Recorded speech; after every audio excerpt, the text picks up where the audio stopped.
빌립보서 강의 말씀 전합니다. 전천후 크리스찬이라는 제목으로 말씀 전하겠습니다. 오늘 10절부터는 바울이 빌립보 교회 성도들이 보내준 헌금을 받고 난 뒤에 그 마음이 너무너무 기뻐서 거기에 대한 자기의 소회를 밝히는 게 10절에서 다음 주까지 살펴볼 20절의 말씀이고, 오늘은 그 전반부가 되는 10절에서 14절까지의 말씀으로 여러분하고 은혜 나누려고 합니다. 오늘 10절을 시작할 때에 이 본문은 글이지만 읽다 보면 뉘앙스가 있지 않습니까? 굉장히 격앙되어진 기쁨으로 이 10절을 시작하는 것을 보게 됩니다. 내가 주 안에서 크게 기뻐함은 너희가 나를 생각하던 것이 이제 다시 싹이 나미니 너희가 또한 이를 위하여 생각은 하였으나 기회가 없었느니라. 10절은 바울이 이렇게 시작합니다. 내가 주 안에서 크게 기뻐하는 이유. 자, 이 빌립보서는 기쁨의 서신이라고 그랬고, 빌립보 성도들이 바울에게 굉장히 기쁨이 되었기 때문에 기쁨, 카라라고 하는 단어가 빌립보서 1장에서 4장까지 많이 나옵니다. 그런데 기쁨이라는 단어가 많이 나오는데 10절에 이르면 그냥 기쁨이라고 말하지 않고 크게 기쁨을 표현하고 있습니다. 여기서 메가로스라고 하는 말을 쓰는데, 표현하자면은 어떤 기쁨이냐면 메가톤급 기쁨으로 내가 기뻐한다라고 이야기하는 겁니다. 아니, 도대체 바울이 왜 이렇게 메가톤급으로 이렇게 기뻐하고 있을까? 내가 주 안에서 크게 기뻐함은, 왜냐하면 여러분이 나를 생각하던 것이 이제 다시 싹이 났기 때문입니다. 여러분이 나를 생각하던 그 마음에 증거가 나타났기 때문입니다. 이렇게 이야기합니다. 사랑은 품고 있는 게 아니라 표현하는 것이지요.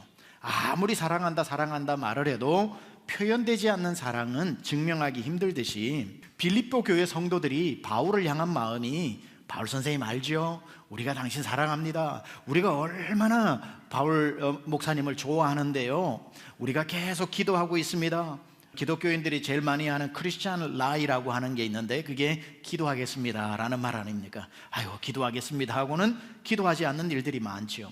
바울을 향한 빌립보 교회 성도들이 마음으로만, 입으로만 우리 기도하고 있습니다, 최고입니다, 너무 잘하고 계십니다, 이렇게만 한 것이 아니라, 바울이 메가톤급으로 기뻐하는 것은 여러분이 나를 사랑하는 마음이 싹이 났다는 거예요. 사랑하는 그 마음이 표현되어졌다는 겁니다. 그래서 그것을 확인하고 나니 내게 다가오는 기쁨이 메가톤급으로 다가오더라, 이 말이죠. 왜 바울은 이렇게 빌립보 교회 성도들이 보내준 헌금을 가지고 이토록 기뻐하는 것인가? 거기에는 이유가 있습니다. 바울이 빌립보 교회를 2차 전도 여행 때 개척을 했죠. 그러나 빌립보 교회만 개척한 게 아니라 에베소 교회도 개척을 그 전에 했고, 그리고 소아시아 지역의 많은 교회들도 개척을 직간접적으로 했으며, 빌립보 교회 다음에 데살로니가 교회 다음에 베레아 교회, 베레아 지역에서 밑으로 아가야 지역으로 내려가서 아덴에서도 복음을 전하고 고린도에서도 복음을 전하고 수많은 교회들을 개척을 했습니다. 그때부터 그 교회들이 앞다투어서 바울에게 후원을 했단 말이죠. 선교 헌금을 보내면서 복음을 전해 주십시오, 우리 대신 땅끝까지 이르러 복음을 전해 주십시오 하고, 그렇게 헌금을 모든 교회들이 보내기 시작을 했는데, 바울이 그렇게 후원을 받았으면은 복음을 잘 전해야 되는데, 가만 보니까 자꾸 감옥에 갇히고, 자꾸 돌에 맞고, 자꾸 바다에 빠지고, 복음이 확장되는 게 아니라 눈에 보니까 복음이 자꾸 멈추는 것 같아서 교회들이 고민에 빠져서, 우리가 이렇게 비효과적인데 우리의 재정을 낭비하지 말고 사역 잘하는 사람들에게 사역을 후원하자, 그랬던지 그건 잘 모르겠습니다만은 후원들을 하지 않기 시작을 했습니다. 그런데 첫날부터 지금까지 변함없이 지고지순하게 바울의 동력자가 되어 이렇게 재정적으로, 마음적으로 에바브로디도까지 보내면서 후원을 했던 교회는 빌립보 교회였습니다. 그러니, 자, 1000사람이 날 몰라줘도 한 사람만 알아줘도 사람 괜찮다고 그러잖아요. 빌립보 교회가 도와주고 있으니까 바울은 그 빌립보 교회만 생각해도 기쁨이 있었으니 괜찮은데, 문제가 생겼습니다. 어떤 문제냐면, 도대체 무슨 일인지 모르겠는데 오늘 본문의 정황을 읽다 보면 그렇게 보내주던 선교 헌금이 뚝 끊어져 버린 겁니다.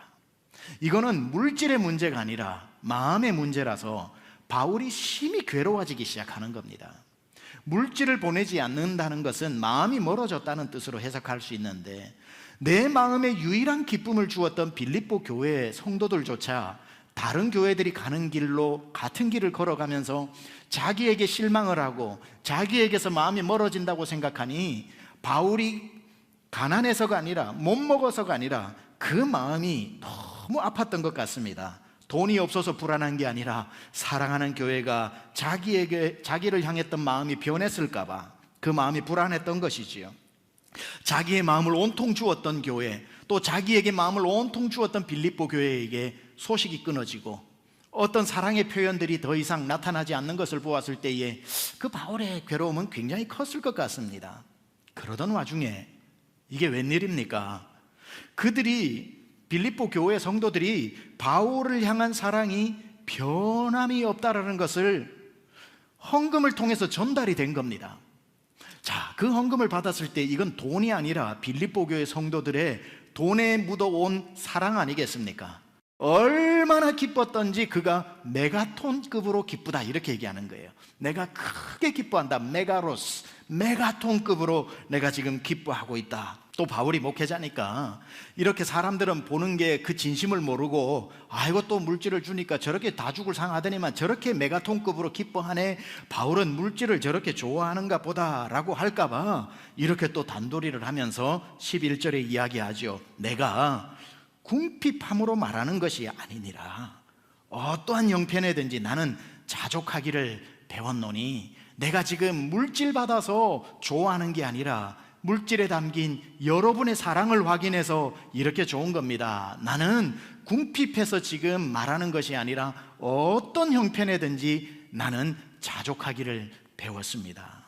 빌립보 성도 여러분, 내가 돈이 없어 궁핍한 중에 있었는데 갑자기 돈이 생겨 이렇게 좋아하는 것이 아닙니다. 저는 있으면 있는 대로, 없으면 없는 대로, 그런 환경에서 없이도 복음 전하고 있이도 복음 전하는 일체의 비결을 진작부터 배웠습니다. 저는 없어도 비굴하지 않게 사는 법을 배웠고, 있어도 교만하지 않게 사는 그러한 법을 배웠기 때문에 있고 없고가 아니라 내가 지금 메가톤급의 기쁨을 누리는 것은 여러분의 마음이, 저를 향한 마음이 한결같다는 것, 변치 않았다는 것이 기쁩니다.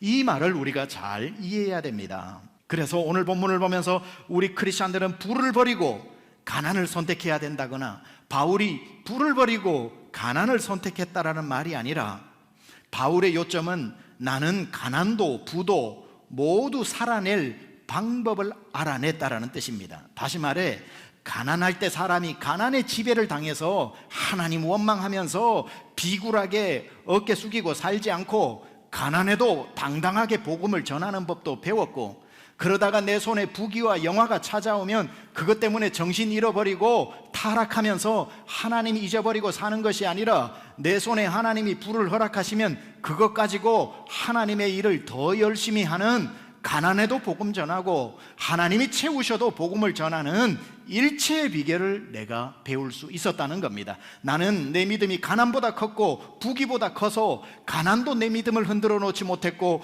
부귀도 내 믿음을 하나님과 떨어놓게 만들지 못했다라는 것, 그 말을 가지고 그가 12절에 이렇게 계속 자기가 물질을 대하는 태도를 설명하죠. 그래서 나는 비천에 처할 줄도 알고 풍부에 처할 줄도 알아. 모든 일, 곧 배부름과 배고픔과 풍부와 궁핍에도 처할 줄 아는 일체의 비결을 배웠노라. 바울은 어릴 적부터 굉장히 부잣집에서 유복하게 자란 것 아닙니까? 부귀도 경험해봤고 복음 전하다가 천대를 받으면서 감옥에도 가봤지만, 우리가 아는 바울은 부자였다고 복음을 포기한 적도 없고 가난했다고 비굴하게 하나님을 잊어버린 적도 없었던, 그야말로 일체의 비결을 배웠다. All around player. 사계절 모두, 봄에는 봄의 신앙으로, 가을은 가을의 신앙으로, 겨울이 오면 겨울의 신앙으로, 여름이면 여름의 뜨거운 믿음으로 하나님을 변함없이 섬기는 일체의 비결을 배웠다는 겁니다. 여기에 나오는 바울의 일체의 비결 물질관은 저와 여러분 모든 크리스찬들이 가져야 할 중요한 물질관입니다. 오늘 본문에 나온 바울은 삶에 대해서 굉장히 유연한 태도를 보이고 있다는 것을 주목해 볼 필요가 있습니다. 플렉서블한 그러한 마음을 가지고 있었다는 겁니다. 나는 비천에 처할 줄도 알고 풍부에 처할 줄도 안다. 우리가 해야 될 것은 비천을 선택하는 것도 아니고 풍부를 선택하는 것도 아니고 그건 하나님의 소관이고, 우리는 어떤 환경으로 하나님이 우리를 집어넣어도 그곳에서 하나님의 일을 감당할 줄 아는 그 비결을 배우는 게 더 중요하다는 거예요. 가난해도 하나님의 일 열심히 하고 부자가 되면은 그 부를 가지고 하나님의 일을 더 열심히 할 줄 아는 이 사람이 진짜 믿음의 사람이라는 겁니다. 물질은 무조건 덜 가지면 믿음이 좋은 사람이고 많으면 믿음이 나쁜 사람이 아니라, 가난해도 믿음 없는 사람이 있고 부해도 믿음이 좋은 사람이 있는 것처럼 가난해도 믿음을 잃어버리지 않는 사람이 있고 부자가 되어도 믿음이 나태해지지 않는 사람이 되는 것이 훨씬 더 중요한 것입니다. 노력한다고 다 부자 되면 다 부자 됐겠지요. 그러나 되는 사람도 있고 안 되는 사람이 있고, 게을러서 가난해진다면 다 게으른 사람은 가난해져야 되겠지만 또 그렇지도 않은 겁니다. 그러고 보면 금도 내 것이라 은도 내 것이라, 물질은 하나님께 있다가 하나님이 오늘 필요해서 이 사람에게 노력 이상의 부귀를 주실 수도 있고 하나님 앞에 노력 이상의 가난을 주실 수도 있을 때에 하나님을 원망하지 말고 주신 데는 이유가 없더라고요. 마태복음 25장에 보니까 5달란트 왜 줬는지, 2달란트를 왜 줬는지, 너는 왜 1달란트짜리인지 아무 설명이 없어요. 그냥 랜덤으로 주시는 겁니다. 5달란트 받았다고 교만할 필요도 없고 1달란트 받았다고 좌절할 필요도 없는 것은 내일 누가 또 5달란트를 받을지, 내일 누가 또 1달란트의 훈련을 받을지 우리는 알 수 없는 겁니다. 5달란트 한 달에 300만 원 버는 사람으로 환산하면 30억이고 600만 원 버는 사람으로 환산하면 60억을 받은 겁니다. 2달란트는 12억, 600만 원 버는 사람은 24억, 300만 원 버는 사람 1달란트는 6억, 600만 원 버는 사람은 12억. 작은 돈이 아니지만 왜 너는 5달란트를 맡겼는지, 너는 1달란트 받게 되지 않는지가 25장 달란트 비유의 주제가 아닙니다. 주제는 이겁니다. 뭘 받았든지 간에 그걸 통해 하나님의 일을 하느냐를 보는 거지요. 우리가 바로 전천후로 어떤 환경에 하나님이 오늘은 이곳에 물에다 넣어놓고 내일은 불에다가 넣어놔도 물 속에서도 헤엄치면서 하나님을 전하고 불 속에서도 사드락 메삭 아벳느고처럼 하나님을 찬양할 줄 아는 그런 비법을 배우는 거지, 물을 피해가는 신앙, 불을 피해가는 신앙으로 하나님 우리를 만드시는 것이 아니라는 겁니다. 우리가 추구해야 하는 것은 그래서 부자로 살 것이냐 가난한 사람으로 살 것이냐, 그건 하나님께 맡기고 나에게 무엇을 지금 허락하셨느냐를 생각하면서 하나님이 어떤 형편으로 인도하셔도 그것을 다룰 수 있는 능력을 가지는 게 중요한 겁니다. 이런 맥락에서 비로소 우리는 13절을 이해하게 되는 겁니다. 같이 한번 봉독할까요? 시작. 내게 능력 주시는 자 안에서 내가 모든 것을 할 수 있느니라. 어쩌면 성경에서 가장 오해를 많이 받는 구절이 이 구절입니다. 이 4장 13절 한 구절만 딱 되면은 마치 이거는 예수 믿으면 슈퍼맨 같은 능력이 생긴, I can do everything in Christ giving me the strength. 나에게 힘 주시는 분에 있으면은 내가 능력이 생겨서 병든 사람에게 손을 얹으면 병이 낫고, 물을 치면 홍해가 갈라지고, 눈먼 사람에게 손을 얹으면 눈이 떠지고, 머리 나쁜 애에게 머리 손을 얹으면 수능 만점 나오고, 이러한 내게 능력 주시는 자 안에서 내가 슈퍼맨과 같이 할 수 있다는 이런 능력을 말하는 게 아니라 4장 13절의 능력은 뭐냐면 나를 어디다가 갖다 놔도 나는 살아날 수 있다 라고 하는, 내게 능력 주시는 자 안에서 나는 모든 환경에서 주님의 일을 할 수 있다 라고 하는 이것이 I can do everything in Christ who gives me the strength. 나에게 힘을 주시는 그리스도 안에서 나는 모든 것을 못 해낼 게 없다. 이게 전천후 크리스찬이라는 겁니다. 그래서 우리가 여기서 말하는 내게 능력이라고 하는 이 두나미스는 무엇인가를 다 할 줄 아는 능력이 아니라 모든 것을 감당해내는 능력이라고 말할 수 있지요. 부자가 되어서도 계속 복음 전하는 것 참 귀한 일이지만 가난해져도 복음을 포기하지 않는, 그게 바로 능력이라는 겁니다. 부해도 전하고 가난해도 전하고 돌을 피하면서도 전하고 그러다가 돌 맞아도 전하고, 이게 다이나마이트와 다이나믹이라고 하는 두나미스의 정의입니다. 권능은 바로 적응하는 능력이, 어떤 환경에서도 적응할 줄 아는 게 권능이라는 말이죠. 바울은 이 비결을 배웠다는 겁니다. 바울은 그 자기의 비결을 오늘 성경에 기록한 것은 우리도 그 비결을 배우라고 알려주신 것입니다. 이렇게 일체의 비결을 배워 가난에 처할 줄 아는 능력이 생겼다고 했을 때에 여러분, 그러면 이 말을 또 오해하면 안 됩니다. 그러면 바울은 이제 가난해도 괜찮은가 보다, 가난의 고난을 받아도 괜찮은가 보다. 바울은 고난을 이기는 능력이 생겼으니까 당연하겠죠. 자기가 고백했으니까.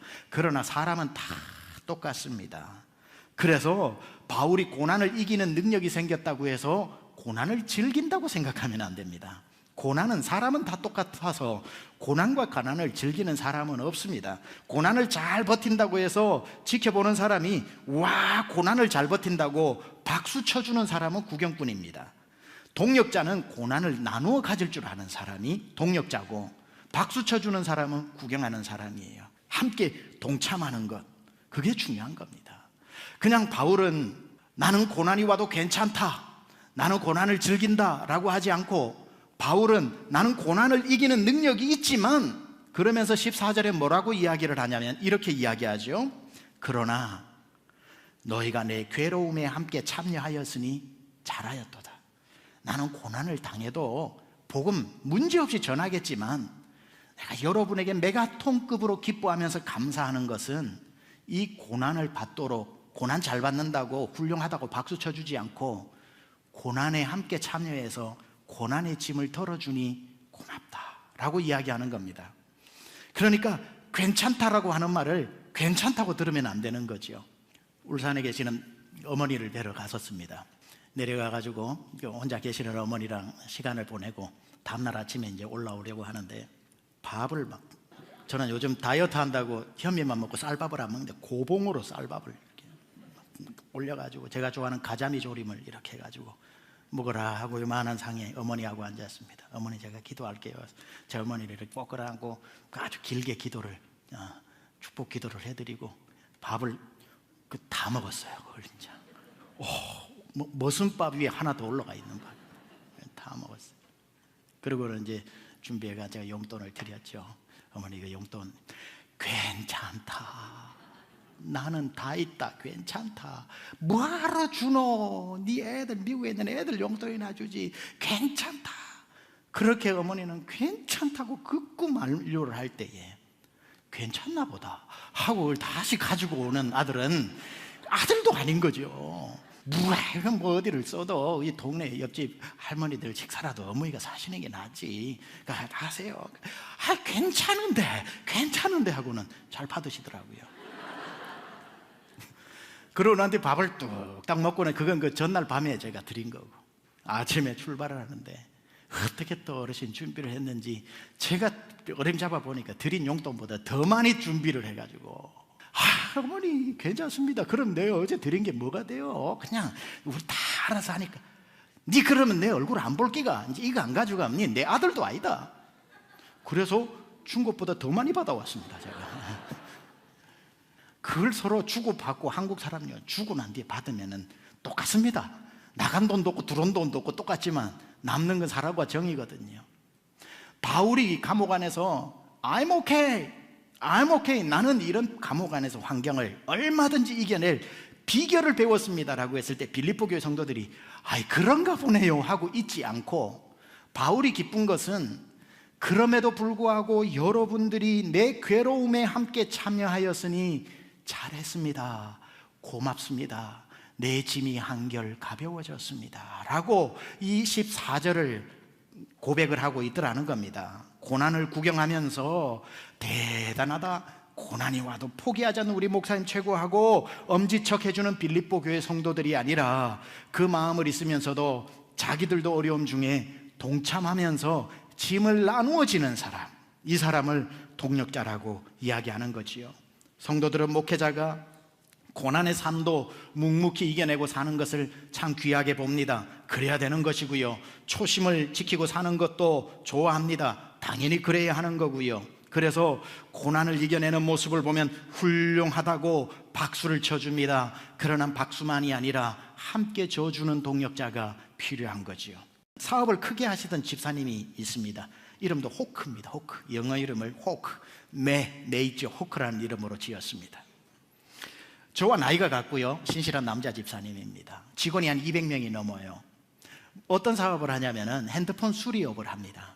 그러니까 그 삼성하고 애플하고 컨트랙을 맺어가지고 액정이 깨지면 삼성과 애플에서 받아서 이 회사에 맡기면 그걸 새 걸로 딱 갈아 끼워가지고 다시 보내면 본사에서는 그걸 리퍼비시드로 중고로 다시 내다 파는 그걸 하는데 장사가 너무너무 잘 되었습니다. 그래서 몇 번을 제가 사업 신방을 부탁을 받아 갔습니다. 자, 교회에서는 신실한데 회사에서는 사장을 어떻게 지내나 이렇게 한번 보니까 너무너무 잘 대합니다. 연기하는 게 아니라. 그리고 실제적으로 교회 성도님 중에 한 분이 직원으로 있었는데 어려운 일을 당해서 6개월 동안 회사를 못 갔는데도 전적으로 책임을 져주는 그런 분이었습니다. 직원들도 다 보니까 만족도가 굉장히 높고요. 이건 선교 현장인가 싶을 정도로 옆에 플랜카드를 붙여놨는데 영어로 To the end of the world for the glory of God. 제 기억이 맞다면 세상 끝까지 하나님의 영광을 위하여 이렇게 해가지고 사업을 운영을 합니다. 세미한 교회가 달라스에 교회 4개를 개척했습니다. 파키스탄 교회, 콩고 교회, 아프리카 교회, 미얀마 교회, 이란 교회를 개척을 했는데 이분이 거액의 헌금을 통해 가지고 지속적으로 이 4개 교회를 서포트하면서 정말 하나님의 일을 많이 감당을 했습니다. 훌륭하지요. 부를 맡겼는데 부를 하나님을 위해서 쓰더라고요. 그런데 삼성은 좀 괜찮은데 이 애플이 굉장히 까다로워 가지고, 애플에 감정이 있는 건 아닙니다 물론. 이 핸드폰을 이렇게 정확하게 만들어 보내면 반품을 자꾸 보내는 거예요. 그러다 보니까 이게 굉장히 어려워지는데 애플 8, 애플 9, 애플 10이 계속 나오면서 업그레이드가 자주 되다 보니까 기계를 맞출 수가 없는 거예요. 그러다 보니 결국은 어려워지기 시작을 하다가 나중에 한 1년 정도는 피가 말리는 정도의 시간들을 보내게 됩니다. 이제 사업이 문을 닫을 지경까지 되어서 제가 하나님 앞에 얼마나 때를 쓰면서 기도했는지 모릅니다. 하나님의 영광을 위해 사는 기업을 문 닫게 하시면 어느 기업이 하나님의 영광을 위해서 살겠습니까? 하나님 살려주세요. 하나님 이 기업은 살려줘도 됩니다 하고 그렇게 기도를 했는데 하나님은 기도를 웬일인지 들어주시지 않고 그 사업은 1년 만에 문을 닫게 되었습니다. 그런데요, 문을 닫게 된 게 중요한 게 아니라 문을 닫는 그때에 이 가정이 뭘 했냐면 폐업 감사 예배를 드렸습니다. 폐업 감사 예배. 제가 한번 설교 때 얘기했거든요. 나는 개업 감사 예배는 수도 없이 드려봤는데 사업이 잘 되든 못 되든 간에 마무리할 때 폐업 감사 예배 드리는 사람은 못 봤다. 주신이도 여호와시요 취하신이도 여호와시면 폐업 감사 예배 한번 인도해 보고 싶다. 그렇게 해서 이 가정이 직원들 다 모아놓고 폐업 감사 예배를 드리는데 눈물로 드리는데 얼굴들은 다 웃어요. 행복했다고. 그리고 사업은 문을 닫았어요. 제가 그러면 목사는 미안해서 얼굴을 못 봅니다. 목사가 꼭 영역이 없어서 그런 일이 일어난 것 같고 미안해서 한 달 동안 얼굴을 피하다가 한 달 후에 그분을 좀 보자 그래서 교회 사무실에서 앉았는데 워낙에 따뜻한 분이에요. 얼굴이 밝아요. 집사님 표정이 밝습니다 하니까 제 손오리는 목사님 걱정하지 마세요. 저 지금 없어도 너무 행복해요. 뭐가 행복합니까? 직원들 월급 안 줘서 행복합니다. 사업해 보신 분은 이 말이 무슨 말인지 알 겁니다. 내가 못 먹어도 직원들 월급 때가 오는데 피 말리는 그 한 달 한 달을 지나는데 직원들 월급 걱정 안 해서 감사하고요. 그러다가 또 취직을 했죠. 월급쟁이로 사는 게 이렇게 행복한 줄 몰랐습니다. 그리고 지난 한 달은 주님과 너무너무 가까운 시간을 보내고 있습니다. 그때 제가 감동을 받고요. 가난이 이분을 이기지 못하는구나. 가난이 이분을 하나님과 떨어놓게 만들지 못하는구나. 이 사람은 엄청난 부자로 살 때도 하나님의 영광을 위해 살더니만 아무것도 없는 가난한 데로 내려가도 하나님을 찬양하고 사는구나. 가난도 이기지 못하고 부도 이기지 못하는 믿음을 가지는 것. 그때 하나님이 보고 계시지 않겠습니까?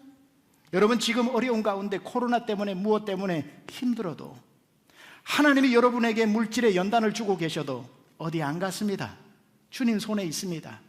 여러분이 어떻게 그 가운데 하나님을 찬양하는지 신실하게 주의 일을 하는지 보시다가 돌고 도는 게 돈인데 하나님이 또 여러분에게 때가 되면 맡기시지 않겠습니까?